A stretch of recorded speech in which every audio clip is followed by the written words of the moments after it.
वाल है। आज 28 सफ़रुल मुज़फ़्फ़र है। सुर्खियों से पहले सुनते हैं हदीस शरीफ। बिस्मिल्लाहिर्रहमानिर्रहीम। हज़रत अनस रज़ी अल्लाह ताला अन्हु से रिवायत है, रसूलुल्लाह सल्लल्लाहु अलैहि वसल्लम ने फरमाया, जिसने दो लड़कियों को पाला तो जन्नत में वो और मैं इस तरह दाखिल होंगे जिस तरह ये दोनों उंगलियां मिली हुई हैं। फिर आप सल्लल्लाहु अलैहि वसल्लम ने दोनों को मिलाकर भी दिखाया।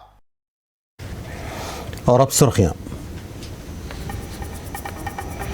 राजस्थान का सियासी बहरान जारी। 92 बागी MLAs ने दिया इज्तिमा इस्तीफा। गहलोत समेत तमाम बागी MLAs को हाईकमान की नोटिस का इम्कान। गुलाम नबी आज़ाद ने बनाई नई पार्टी, डेमोक्रेटिक आज़ाद पार्टी होगा पार्टी का नाम।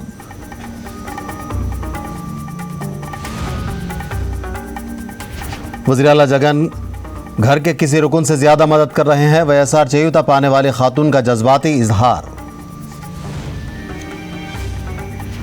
और राचागुंडा पुलिस कमिश्नर के नाम से नकली व्हाट्सएप अकाउंट की निशानदही, अकाउंट खोलने वाले की तेजी के साथ तलाश जारी।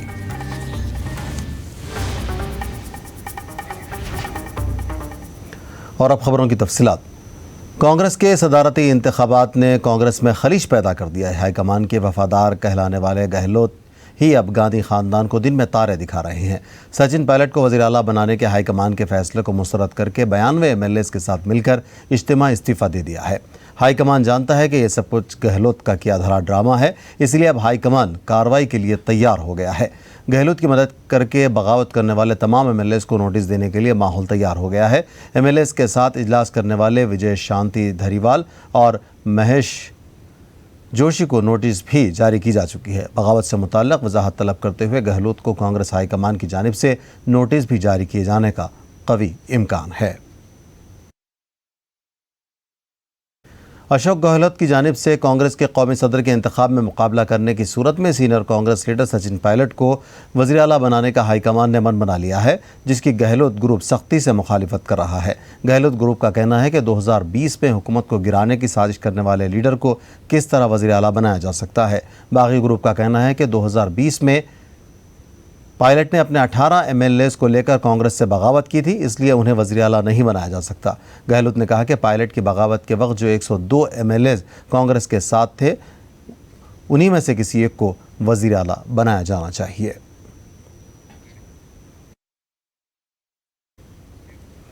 MLAs की CLP इजलास से गैर हाजिरी को तौहीन करार दिया जाएगा। कांग्रेस के सीनियर लीडर अजय माकन ने ये बात कही। उन्होंने बताया कि उनसे बात करने का कोई नतीजा नहीं निकलेगा, इसलिए वो दिल्ली लौट रहे हैं। इस तरह से कोई करारदाद पास करने का कांग्रेस में यह पहला वाक़या है। उन्होंने वार्निंग दी है कि अगर इसके पीछे जो कोई भी है उसके खिलाफ सख्त कार्रवाई की जाएगी। कांग्रेस के 75 वर्ष के इतिहास में स्ट्रिंग्स लगा करके कंडीशनल रेजोल्यूशंस नहीं होता है। रेजोल्यूशन एक लाइन का होता है और कांग्रेस अध्यक्षा को सारी बातों की जानकारी दी जाती है, जिसके बाद में डिसीजन लिया जाता है। और कन्फ्लिक्ट ऑफ इंटरेस्ट के साथ में नहीं होना चाहिए कि आज जो रेजोल्यूशन मूव कर रहे हैं वो इलेक्शन लड़ रहे हैं और कल को वो अगर कांग्रेस अध्यक्ष बन जाते हैं तो वही अपने ही रेजोल्यूशन के ऊपर फैसला कल करें, तो ये कन्फ्लिक्ट ऑफ इंटरेस्ट है, इसलिए ये गलत है। लिहाजा हम लोगों ने उनको खरगे जी के साथ में मैंने उनको मना करा कि ये कन्फ्लिक्ट ऑफ इंटरेस्ट है। एक एक से हम लोग अलग बात करेंगे और सबकी भावना को लेकर के जाएंगे और सबकी बात सुन करके ही कांग्रेस अध्यक्षा फैसला करेंगी। देखिए, प्राथमिक दृष्टि से तो ये अनुशासनहीनता है ही है। जब एक ऑफिशियल मीटिंग बुलाई गई है और उसी के पैरेलल अनऑफिशियल कोई मीटिंग बुलाए तो ये प्राथमिक दृष्टि से तो अनुशासनहीनता है। आगे इसके ऊपर देखेंगे क्या कर। राजस्थान में कांग्रेस में होने वाली बगावत पर बीजेपी ने इजहार बेताल्लुक़ी किया है। अपोजिशन लीडर राजेंद्र राठौर ने कांग्रेस MLAs के इस्तीफे कबूल करने का मशवरा दिया। बहादुर विधायकों के इस्तीफे विधानसभा अध्यक्ष के पास है, तो मैंने पहले भी कहा था विधानसभा के नियम और प्रक्रियाओं के नियम 173 के तहत इस्तीफे दे, ताकि विधानसभा अध्यक्ष उनको स्वीकार करें। और जब पूरे मंत्रिमंडल ने त्यागपत्र दे ही दिया है तो अकेले मुख्यमंत्री क्या करेंगे। ऐसे समय में मुख्यमंत्री जी को मंत्रिमंडल की आपात बैठक बुलाकर सदन को भंग करने की सिफारिश करनी चाहिए, अगर उनमें हिम्मत है तो। अगर उन्होंने आलाकमान को ललकारा है तो निश्चित तौर पर इस टकराट का नुकसान राजस्थान के लोगों को तो है ही, परंतु राजनीतिक सूचना यह कहती है कि उनको अपने फैसले पर अटल रहकर अब मंत्रिमंडल की बैठक बुलाकर और विधानसभा भंग करने की सिफारिश करनी चाहिए। भारतीय जनता पार्टी का इस पूरे जो घटनाक्रम है उसके क्या भारतीय जनता पार्टी का इस पूरी घटना चक्र से दूर दूर तक लेना देना नहीं। हम पूरी घटना चक्र को देख जरूर रहे हैं एक जागरूक प्रतिपक्ष के नाते, और मैं समझता हूं कि जिस प्रकार का एक घटना चक्र है ये दुर्भाग्यपूर्ण है। राजस्थान के राजनीतिक इतिहास में किसी प्रकार सत्ता में बैठे दल में इस प्रकार की घटनाएं घटित नहीं हुई। गुलाम नबी आज़ाद ने अपनी नई पार्टी के नाम का ऐलान कर दिया है। डेमोक्रेटिक आज़ाद पार्टी गुलाम नबी आज़ाद की नई पार्टी का नाम रखा गया है। गुलाम नबी आज़ाद ने जम्मू में मीडिया से बात करते हुए अपनी पार्टी के नाम का ऐलान किया। कांग्रेस से मुस्तफ़ी होने के 1 महीने बाद गुलाम नबी आज़ाद ने नई पार्टी तश्कील दी है। डेमोक्रेटिक आज़ाद पार्टी के परचम का रंग पीला, सफ़ेद और नीला रंग पर मुश्तमिल है।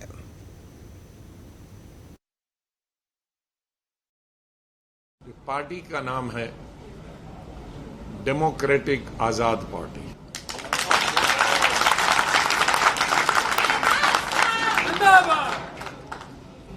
आजाद का ये मत समझिए गुलाम नबी आजाद।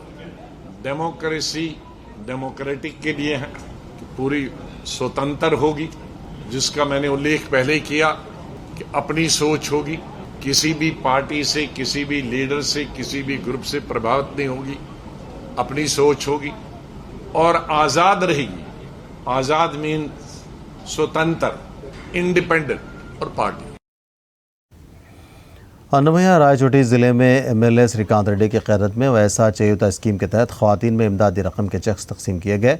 इस मौके पर मुस्तहिक़ ख़वातीन चेक्स पाकर वैस जगन का शुक्रिया अदा किया और उन्हें दुआ दी कि हर बार उन्हीं की हुकूमत आए।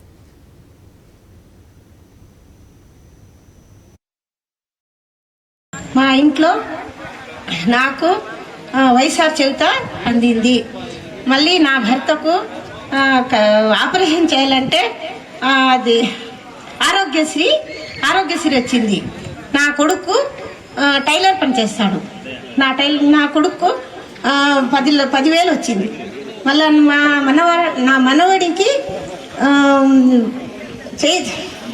అమ్మఒడి వచ్చి 13,000 వచ్చింది. మా ఇంట్లో ఇంతమందికి డబ్బులు వస్తుంటే, ఇంతమంది ఆంధ్రప్రదేశ్ అందరికీ ఎంత డబ్బు వస్తుంటుందో మీరు ఆలోచించండి. నాకు భయం వేస్తాడు ఇక్కడ మాట్లాడడానికి, నాకు మాటలు రాలేదు. అయినా నేను ఫస్ట్ సారి మాట్లాడుతున్నాను. ఆటో వాళ్లకు డబ్బులు ఇస్తాండారు. ఎవరు? జగనన్న. మాకు ఇప్పుడు జగనన్న కావాలి, జగనన్న రావాలి. అందరూ తప్పట్లు కొట్టండి, జగనన్న కావాలని, ఎప్పుడు రావాలని, ఇప్పుడే కాదు ఎప్పుడు ఎల్లప్పుడూ ఉండాలని. ఎందుకంటే మా ఇంట్లో ఒక్క సంవత్సరానికి అన్నయ్య గాని తమ్ముడు గాని ఒక రంజాన్ పండుగకు డబ్బులు ఇస్తే 1000 రూపాయలు ఇస్తారు, లేదంటే 2000 ఇస్తాడు.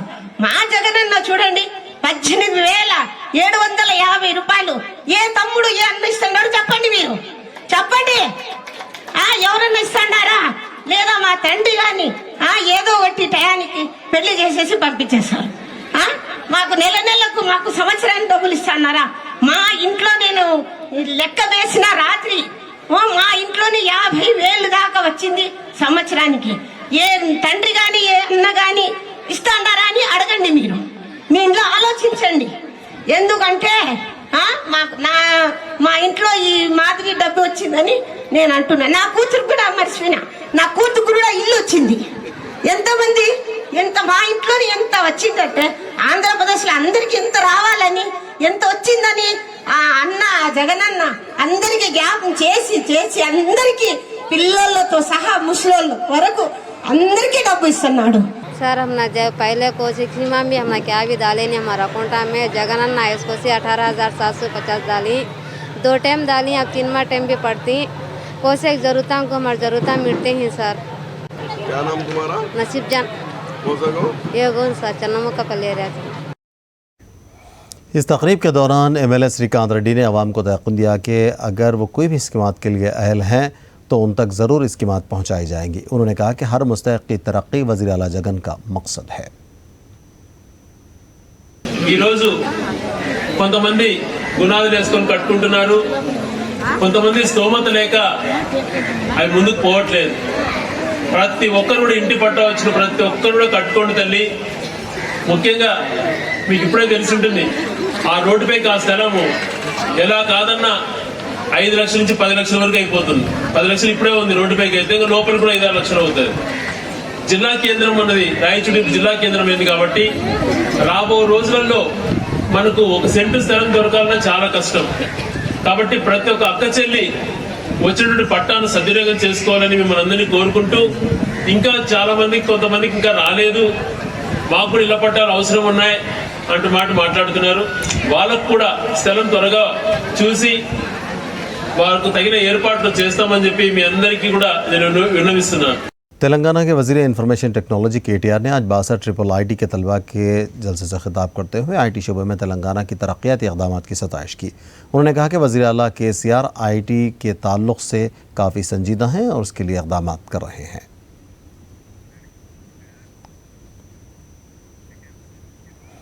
बाद साइबर मुजरिमीन पुलिस वालों को तक नहीं छोड़ रहे हैं। ताज़ा तौर पर राचाकुंडा पुलिस कमिश्नर महेश भागवत के नाम से व्हाट्सएप की पुलिस ने निशानदेही की है। कमिश्नर की तस्वीर के साथ एक नकली नंबर से व्हाट्सएप चलाया जा रहा है, जिससे पैगामात भी भेजे गए हैं। पुलिस इस फर्जी अकाउंट को खोलने वाले की निशानदेही करके उसे पकड़ने की कोशिश में लग गई है।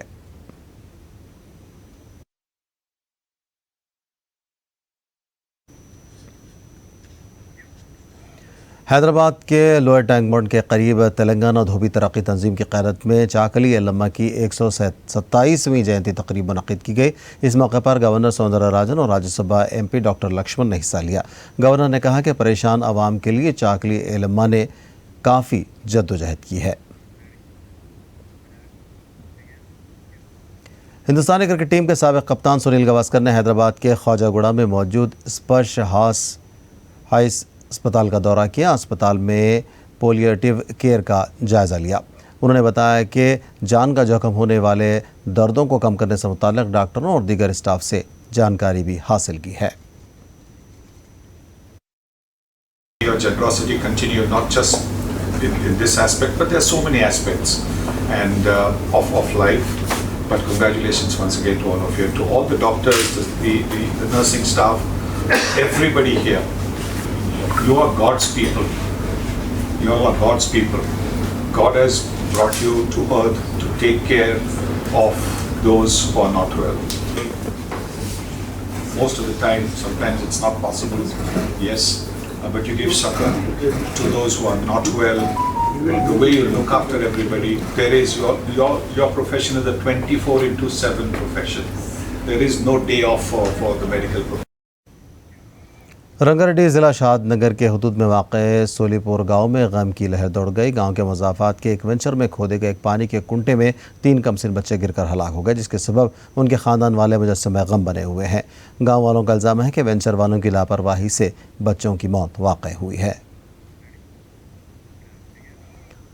गोवा ड्रग्स केस में हैदराबाद पुलिस ने जांच तेज़ कर दी है। हाल ही में असल सरगना डिसूजा को गिरफ्तार करने वाली पुलिस ने एक और कलीदी मुलजिम एडविन को हिरासत में लेने की पूरी कोशिश में है। एडविन को पकड़ने के लिए जब हैदराबाद पुलिस गोवा पहुंची तो एडविन के साथियों ने उसकी कोरोना की रिपोर्ट मुस्बत पेश की। इस रिपोर्ट को नकली करार देते हुए हैदराबाद पुलिस ने गोवा पुलिस को जानकारी फराहम कर दी है। एडविन के खिलाफ गोवा पुलिस ने धोखेबाजी और जालसाजी का मुकदमा दर्ज कर लिया है।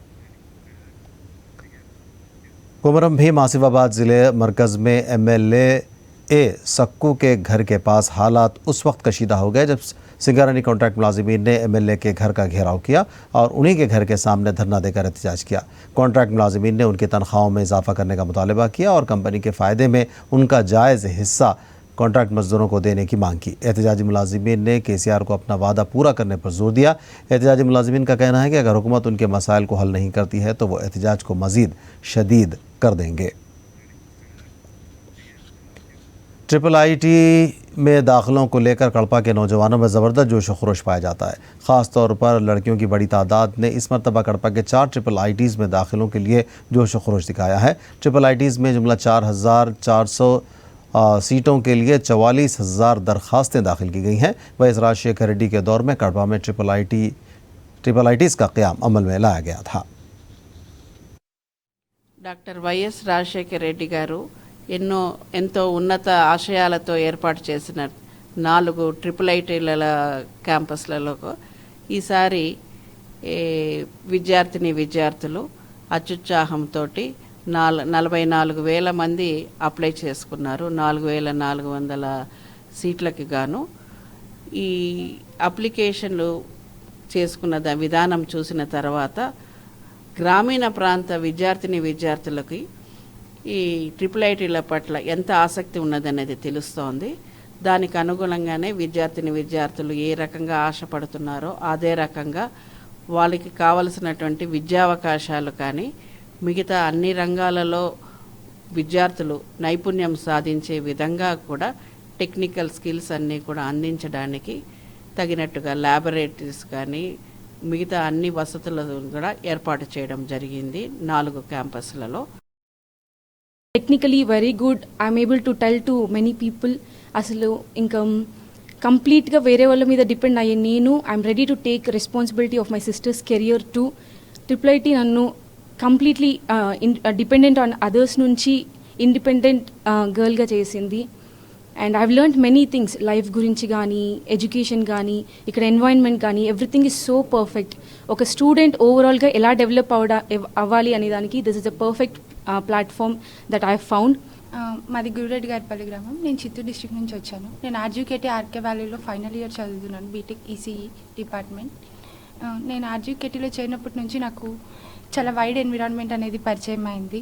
డిఫరెంట్ ప్లేసెస్ నుంచి వచ్చిన పీపుల్తో పరిచయం అయింది. డిఫరెంట్ లాంగ్వేజెస్ తెలిసాయి. నాకు ఇంగ్లీష్ పరంగా నాకుండే కాంప్లెక్సిటీస్ దూరం అయ్యాయి. అంతేకాకుండా ఇక్కడ నాకు లైబ్రరీ ఫెసిలిటీ అనేది చాలా యూస్ఫుల్ అయింది కాంపిటేటివ్ ఎగ్జామ్స్కి ప్రిపేర్ అవ్వడానికి. NTR की बेवा लक्ष्मी पार्वती ने राधा कृष्णा, रामोजी राव और चंद्रबाबू नायडू को NTR की मौत का जिम्मेदार ठहराया है. उन्होंने NTR की हुकूमत को धोखे से हटाने को सियासी इनकलाब ताबीर करने पर लक्ष्मी पार्वती ने शदीद बरहमी का इजहार किया.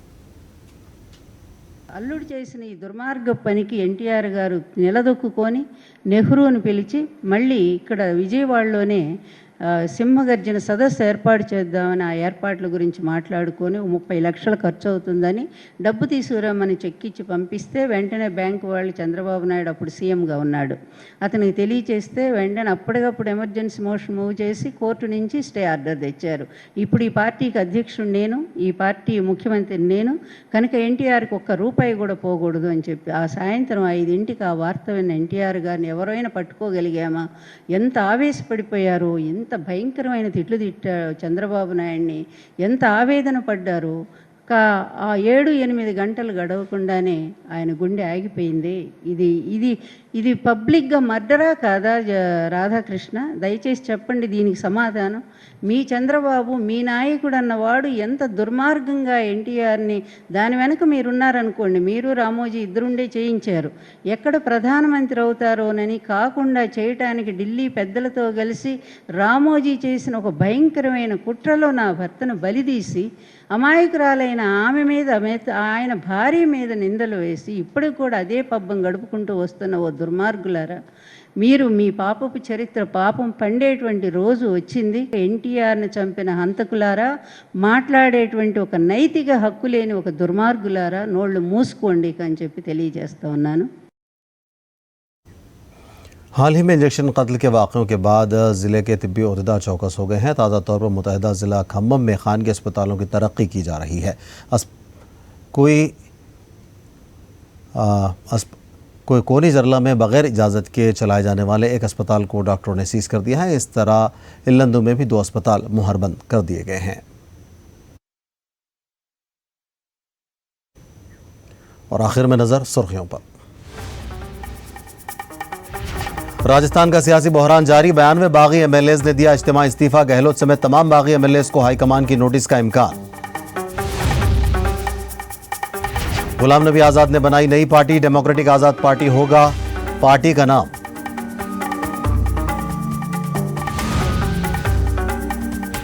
वज़ीर आला जगन घर के किसी रुकन से ज्यादा मदद कर रहे हैं. वैसा चेयूता पाने वाली खातून का जज्बाती इजहार. और राचा कुंडा पुलिस कमिश्नर के नाम से नकली व्हाट्सएप अकाउंट की निशानदही. अकाउंट खोलने वाले की तेजी के साथ तलाश जारी.